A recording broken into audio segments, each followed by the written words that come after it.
السلام علیکم، میں ہوں سید ذیشان عزیز۔ سولر جو لوگ لگوانا چاہ رہے ہیں ان کے لیے ایک بری خبر ہے، وہ میں آپ کو بتاتا ہوں۔ لیکن پہلے اداکار وسیم عباس صاحب جو ہیں ان کی آج کل ایک کنٹروورسی چل رہی ہے۔ شہباز گل صاحب کے ساتھ بھی پھڈا ہو گیا اور احمد علی بٹ صاحب کے ساتھ انہوں نے ایک پوڈ کاسٹ کی، اور اس میں نے سنا کہ وہ یہ کہہ رہے ہیں کہ یہ سب سیاستدانوں کا قصور ہے کہ یہ اسٹیبلشمنٹ کے کندھوں پہ چڑھ کے آتے ہیں، اور یہ پھر جب حکومت میں آتے ہیں تو اس کے بعد ان کی ایجنسیوں اس کے پاس ایسی ویسی چیزیں ہوتی ہیں تو وہ پھر ان کو کہتے ہیں لیفٹ چلو رائٹ چلو، چلنا پڑے گا، پھر آپ نہیں چلیں گے تو پھر ظاہر ہے اسٹیبلشمنٹ کی مرضی۔ تو سیاستدان کیوں نہیں قسم اٹھاتے کہ ہم ان کے کندھوں پہ چڑھ کے نہیں آئیں گے؟ اب تو ٹوٹل کلین چٹ اسٹیبلشمنٹ کو بہت پاک صاف بنا کر پیش کرو، انہیں تو جی کوئی قصور نہیں ہے، یہ سیاستدان بھاگتے ہیں ان کو گھسیٹ کے آتے ہیں، نہیں باہر نکلو باہر نکلو، آ کے سیاست کے اندر آ کے جو ہے وہ ہمیں ذلیل کرو۔ اب آپ میرے بڑے سینئر ہیں وسیم عباس صاحب، میرے چند مؤدبانہ سوالات ہیں آپ سے۔ قائد اعظم محمد علی جناح صاحب کو ایمبولینس کے اندر کون گھماتا رہا تھا؟ ایک سوال، وہ کون تھا؟ آج بھی اس ملک میں قائد اعظم محمد علی جناح کے اوپر پی ایچ ڈی نہیں کرنے کی اجازت، وہ کون ہے جس نے یہ روکا ہوا ہے؟ اس کا نام بتا دیں۔ فاطمہ جناح صاحبہ، ان کو غدار کس نے ڈکلیئر کیا تھا؟ خدا نہ خواستہ ان کی ایسی ویسی کون سی چیز تھی؟ وہ کون تھا اس وقت؟ ذرا وہ بھی نام مجھے بتا دیں۔ آپ سینئر ہیں کیونکہ آپ کو زیادہ بہتر پتا ہوگا، میں آپ سے اس لیے ریکویسٹ کروں کہ ہمارے فیکٹس نہ غلط ہو جائے۔ پھر اس کے بعد ہم آگے آ جائیں تو یہ جو بھٹو صاحب تھے ان کو پھانسی کے اوپر کس نے لٹکایا تھا؟ ذرا وہ بھی نام بتا دیں۔ 3 دفعہ مارشل لا کس نے لگایا تھا؟ ذرا وہ بھی بتا دیں۔ کوڑے کس نے مارے تھے پولیٹیکل ورکرز کو جب ایک پولیٹیکل جماعت نے کہا تھا کہ نہیں اب نہیں؟ وہ بھی ذرا بتا دیں۔ وہ جو ظلم و بربریت پیپلز پارٹی کے اوپر ہوئی تھی ذرا وہ بھی بتا دیں۔ پھر یہ جو مشرف نے مارشل لا لگایا، کیوں لگایا تھا؟ کیا نواز شریف نے مشرف کو کہا تھا کہ میں آپ کے کندھوں پہ چڑھ کے آنا چاہ رہا ہوں؟ نواز شریف تو اس وقت وزیر اعظم تھے، تو ماشاء اللہ کیوں لگایا گیا تھا؟ ذرا یہ بھی ہمیں بتا دیں۔ بے نظیر بھٹو صاحبہ آتی ہیں، اسیسینیٹ ہو جاتی ہیں وہ یہاں پر، ذرا بتائیں کیسے؟ اس ملک کی سیکیورٹی کس کے ہاتھ میں ہے؟ پھر تھوڑا سا اور ہم آگے آ جائیں، کیا ایجنسیاں جو ہیں یہ ان کے ہاتھ میں اگر کوئی چیز آ جائے، اگر وہ سرویلنس کر رہے ہیں تو کیا یہ ان کو اختیار ہونا چاہیے کہ وہ کسی بھی پولیٹیکل لیڈر ہے اس کو یا عام آدمی کو بلیک میل کر سکیں؟ آپ نے اس کے اوپر بھی کوئی بات نہیں کی۔ کیا کسی کے پاس یہ اختیار ہے کہ وہ کسی کی اہلیہ کے اوپر عدت جیسا گھٹیا ترین کیس بنائے؟ آپ نے اس کے اوپر بھی نہیں بات کی۔ کیا کسی کے پاس یہ اختیار ہے؟ اب عمران خان صاحب کا آپ نے کہا کہ ان کے کندھوں کے اوپر چڑھ گئے، دس از اے لانگ ڈیبیٹ، اگر آپ وہ کرنا چاہیں تو موسٹ ویلکم، آپ میری پوڈ کاسٹ میں آئیں اور بڑی عزت کے ساتھ ہم جو ہے وہ آپ کی بات سنیں گے اور اپنی چیزیں بھی سامنے رکھیں گے۔ اب عمران خان صاحب نے کہا کہ بھائی مجھے اسٹیبلشمنٹ کی ضرورت نہیں ہے۔ 2024 کا پھر الیکشن کس نے چوری کیا؟ آپ نام کیوں نہیں لیتے ہیں؟ یہ جو نون لیگ اور پیپلز پارٹی کا جو مربع بن کے اب آپ کے سامنے رکھ دیا گیا ہے، اس کو کون لے کر آیا ہے؟ کس نے ہاری ہوئی جماعتوں کو وزیر اعلیٰ، وزیر اعظم، صدر بنا دیا ہے؟ آپ نام کیوں نہیں لیتے ہیں؟ یہ کاغذات نامزدگی جو ہے وہ جب لوگ جمع کروانے جاتے تھے پی ٹی آئی کے، ان کے گھر والوں کو کون اٹھاتا تھا؟ نام کیوں نہیں لیتے ہیں آپ؟ لوگوں کی ماؤں بہنوں کو اغوا کیا گیا، آپ نام کیوں نہیں لیتے ہیں؟ ڈاکٹر یاسمین راشد کو جیل میں کس نے رکھا ہوا ہے؟ آپ نہیں نام لیتے ہیں۔ یہ جو بشرا بی بی ہیں، ان کا کیا قصور تھا؟ آپ نام نہیں لیتے ہیں ان کا، بالکل آپ نام نہیں لیں گے، کیونکہ اب دونوں، جب ہم سہیل احمد صاحب کی بات کرتے ہیں یا ہم بات کرتے ہیں وسیم عباس صاحب کی، ان دونوں کے منہ میں جو ہے وہ تعریف میاں صاحب کی یہ ہے کہ وہ چیک بھجوا دیتے ہیں۔ جب بھی کوئی اداکار مشکل وقت میں ہوتا ہے یا اس کے حالات خراب ہوتے ہیں تو چیک آ جاتا ہے ان کے پاس، پیسے ہمیں آ جاتے ہیں، ہمیں پیسے مل جاتے ہیں، اس لیے میاں صاحب بہت اچھے ہیں، ٹھیک ہے۔ اب یہ جو الیکشن چوری کیا گیا، کتنا بروٹل قسم کا ٹارچر کیا گیا، اس کے اوپر کون بولے گا؟ اس کے اوپر تو آپ نہیں بولتے ہیں، آپ تو نام بھی نہیں لیتے ہیں اس کے اوپر۔ ایسا کیوں؟ عمران خان صاحب کی 75% نہیں 85% بینائی ختم ہو گئی ہے۔ کیسے ختم ہوئی ہے؟ کیوں ان کا علاج نہیں ہونے دیا جا رہا؟ اور کون ان کا علاج نہیں ہونے دے رہا؟ آپ نام کیوں نہیں لیتے ہیں اس کا؟ عمران خان صاحب کی بہنوں سے ان کی ملاقات نہیں کروائی جا رہی، کون یہ ملاقات نہیں ہونے دے رہا؟ آپ نام کیوں نہیں لیتے ہیں اس کے اوپر؟ بشرا بی بی کا بھی واٹ اے کوانسیڈنس، آپ کیوں نہیں بات کر پا رہے کہ 2 لوگ کسٹڈی کے اندر ہیں، دونوں لوگوں کی آنکھ کی بینائی متاثر ہو جاتی ہے، لیکن آپ بات نہیں کرتے ہیں اس کے اوپر؟ ایسا کیوں؟ یہ یہاں پر صحافی کئی ماہ اغوا رہے، ان کو کون اغوا کر کے لے کر جاتا ہے؟ آپ نام نہیں لیتے ہیں۔ صحافی یہاں پر بروٹل قسم کا ٹارچر ہوتے ہیں، کڈنیپ ہوتے ہیں، پھر اس کے بعد باہر بھی آ جاتے ہیں، مار پڑتی ہے ان کو اغوا کر لیا جاتا ہے، مقدمات میں ڈال دیا جاتا ہے۔ کون کر رہا ہے یہ سب؟ آپ نام نہیں لیتے ہیں۔ یہاں پر خبر دینے کے اوپر پولیس، سچی خبر دینے کے اوپر پولیس آ کے آپ کو اٹھا کر لے کر چلی جاتی ہے یا پیکا آپ کے اوپر لگ جاتا ہے، آپ نام کیوں نہیں لیتے ہیں؟ یہ سب کچھ کون کر رہا ہے؟ آج جو مہنگائی ہو رہی ہے، آج جو پیٹرول ریٹس پہنچ چکے ہیں، آج جو بجلی کے ریٹس پہنچ چکے ہیں، آج جو ٹیکس پہ ٹیکس لگ رہا ہے، یہ سب کون کر رہا ہے؟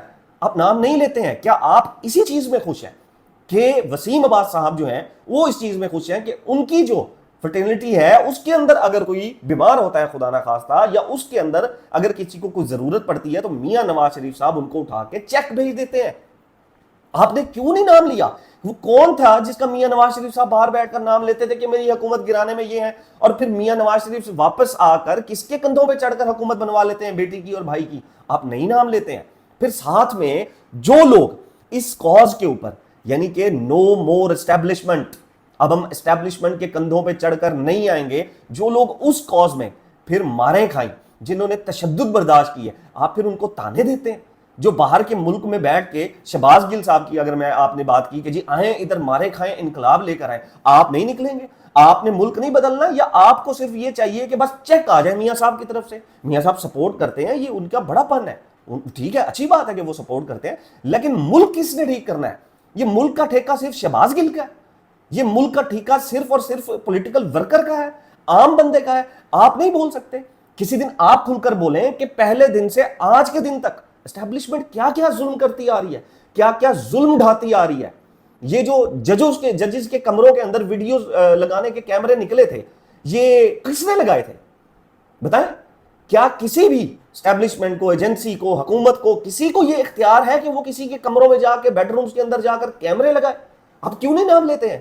پھر بعد میں آپ آ کے اس کو جسٹیفائی کر لیتے ہیں, ایسی ویسی ویڈیو یا آپ کی کچھ چیزیں ان کے پاس ہوتی ہیں تو پھر ایجنسیوں کے پاس ہوتی ہیں, تو پھر جو وہ کرتے ہیں وہ پھر کرنا پڑتا ہے. میری بڑی مؤدبانہ گزارش ہے کہ آپ جو ہے وہ کم از کم سچ بولیں. آدھا سچ مکمل جھوٹ سے زیادہ خطرناک ہوتا ہے وسیم عباس صاحب. پورا سچ بولیں, پورا بتائیں کہ اس ملک کو کس نے کھایا, اس ملک کو کون لوٹ کر چلا گیا. اگر اس ملک کے اندر پیسہ ہوتا تو انڈسٹری بھی آگے جاتی. آج یہاں پر ڈراماز بن رہے ہوتے, فلمز بن رہے ہوتے. اس ملک کی انڈسٹری کو آگے کس نے لے کر جانا تھا؟ کس نے؟ میاں نواز شریف صاحب نے, پیپلز پارٹی نے. انہوں نے میکسیمم گورنمنٹ کی. آپ لوگوں کی اگر حالات خراب ہوتے ہیں تو اس کے ذمہ دار کون ہے؟ میاں نواز شریف صاحب, پیپلز پارٹی, آصف علی زرداری, بے نظیر بھٹو صاحبہ اس کے ذمہ دار ہیں, اسٹیبلشمنٹ اس کے ذمہ دار ہے, ڈکٹیٹرز اس کے ذمہ دار ہیں. کئی کتنی دہائیوں سے تباہی پھیر دی اس انڈسٹری کی, اور آپ صرف اس میں خوش ہو رہے ہیں کہ چیک آ جاتا ہے ہمارے پاس. دس از ویری سیڈ کہ صرف ایک چیک کے اوپر آپ یہ نہیں بات کرتے انڈسٹری کس نے تباہ کی, انڈسٹری بنانی کس نے تھی, انڈسٹری کو سپورٹ کس نے کرنا تھا. نہیں, جنہوں نے تباہی پھیر دی, جنہوں نے اس نہج پہ آپ کو پہنچا دیا کہ آپ کے بہت سے اداکار آج نکمے بیٹھے ہیں, ویلے بیٹھے ہیں, کرنے کو ان کے پاس کچھ نہیں ہے, کھانے کو نہیں ہے ان کے پاس, بیماری کے لیے علاج کرانے کے لیے پیسے نہیں ہیں ان کے پاس, لیکن آپ اس کے اوپر خوش ہیں کہ میاں صاحب چیک دے دیتے ہیں. تو پورا سچ بولیں جو وسیم عباس صاحب, اس قوم کو پورا سچ بتائیں. آپ سے پورا سچ سننے کی امید ہے مجھے. اب خیر یہ دس از ویری لانگ کنٹروورسی. اب ایک جو ہے وہ پاکستانیوں کے لیے بری خبر ہے. پہلے جو ہے یہ گورنمنٹ مختلف قسم کے ٹیکس اکٹھے کر رہی تھی, اب انہوں نے یہ کیا ہے کہ اب آپ اپنے ٹیکس دینے کے بعد جو پیسے آپ کو ملتے ہیں اس سے جب آپ سولر خریدیں گے, اس سولر کے اوپر بھی جب آپ ٹیکس دیں گے تو وہ سولر لگانے کے لیے اب آپ کو نیپرا کا لائسنس چاہیے. یعنی کہ اب آپ ایسے نہیں کر سکتے کہ میں نے چھت کے, میرے پاس 4 پیسے آ گئے ہیں, میں چھت کے اوپر جو ہے وہ سولر لگا لوں. نہیں, اب آپ کو نیپرا سے لائسنس چاہیے, اور اس لائسنس کی ایک فیس بھی مبینہ طور پر ہوگی. ٹھیک ہے, اب پہلے اس گورنمنٹ نے یعنی کہ کس طرح کا ٹیکس غریب بندوں سے نہیں لیا ہے. گوبر تک نہیں چھوڑا ہے کہ گوبر ٹیکس بھی ہم نے لینا ہے, صفائی بھی آپ سے, ہم نے آپ کے ٹیکس کے پیسے بھی لینے ہیں آپ سے, آپ کے ٹیکس کے پیسوں سے جہاز ہم لیں گے, آپ کے ٹیکس کے پیسوں سے مفت پیٹرول ہم لیں گے, بڑی بڑی گاڑیاں ہم لیں گے, سیر سپاٹے ہم کریں گے, لیکن تم لوگوں کو صفائی کرنے کے بھی پیسے دینا ہوں گے, گوبر کا بھی ٹیکس لیں گے. اور اب یہ اللہ میاں سے اگر آپ لوگ سوچ رہے ہیں کہ اللہ میاں کے سورج سے میں جو ہے وہ لے کر اور سولر اپنا لگا لوں اور کچھ اپنی بجلی کے بل کی بچت کر لوں, یہ جو مہنگائی نے مجھے تباہ کر دیا ہے, میں مانگنے کے اوپر نہ آؤں, تو اب اس کی بھی آپ کو نیپرا سے فیس اب آپ کو لینی پڑے گی. اب تیسری جو ہے وہ اس کے اندر چیز ہے وہ یہ ہے کہ جی ایڈز, ہم نے ابھی چند دن پہلے بڑی افسوسناک خبر آئی کہ 300 سے زیادہ بچے توسا کے اندر, پنجاب کے اندر ایڈز کا شکار ہو گئے. اس سے پہلے ملتان میں ایک مشین سے 30 کے قریب لوگ, اس سے پہلے گجرات میں یہ سکینڈل سامنے آئے. اب آج ایک رپورٹ آئی ہے اور یہ رپورٹ جیو کے اوپر ہے, اور یہ رپورٹ کیا کہتی ہے؟ یہ رپورٹ یہ کہتی ہے کہ جو اس وقت HIV سے متاثرہ بچوں میں 1274 لڑکے اور 834 لڑکیاں شامل ہیں، جبکہ HIV میں سندھ میں سب سے زیادہ بچے متاثر ہوئے ہیں، جہاں 15 ماہ کے دوران، یعنی کہ اسی گورنمنٹ کے اسی ٹینیور میں صرف 15 ماہ کے درمیان 1515 بچے ایڈز کا شکار ہو گئے ہیں۔ پھر اس کے بعد سندھ میں 2025 کے دوران جو ہے وہ 1186 اور 2026 کے پہلے 3 مہینے میں 329 بچے متاثر ہو گئے ہیں۔ پنجاب میں بھی یہی صورتحال ہے۔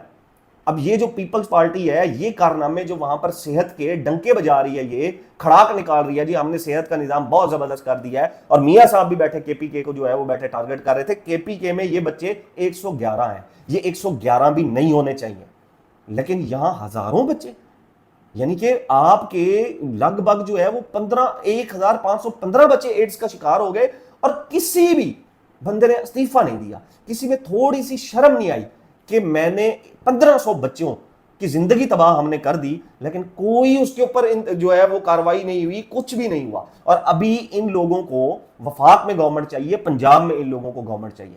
اللہ تعالیٰ ہماری خیر کرے۔ عالیہ حمزہ صاحبہ جو ہیں وہ ان کے حوالے سے میری ایک ذرائع سے بات ہوئی، ان کے قریبی ہیں، اور ان کے حوالے سے مجھے یہ خبر آئی، بڑی تشویشناک خبر جو ہے وہ کوٹ لکھپت جیل سے، اور وہ یہ ہے کہ مبینہ طور پر عالیہ حمزہ کو ان سیلز میں رکھا گیا ہے جہاں پر جو کچھ ایسی خواتین ہیں جو پراپر کرمنلز ہیں، اور پھر وہاں پر وہ نشئی ہیں۔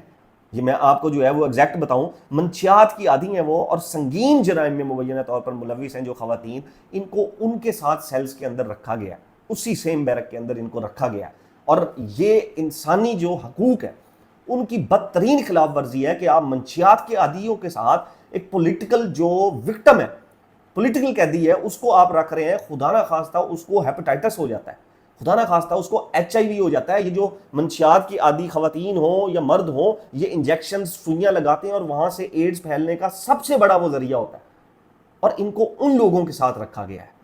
اور یہ کتنی بڑی انسانی حقوق کی خلاف ورزی ہے، اور میرے خیال میں کم از کم گورنمنٹ کو اتنا تو خیال رکھنا چاہیے کہ آپ پولیٹیکل وکٹمائز کر رہے ہیں، اگر آپ کا ابھی کلیجہ ٹھنڈا نہیں ہوا تو کم از کم ان کی جانوں کے ساتھ تو نہ کھیلیں، کم از کم ان کے بیرکس، ان کے سیل تو کم از کم الگ کر لیں۔ ان کو منشیات کی عادی خواتین اور ان کو سنگین جرائم میں جو مبینہ طور پر ملوث ہیں خواتین، ان کے ساتھ تو کم از کم آپ ان کو دور رکھیں۔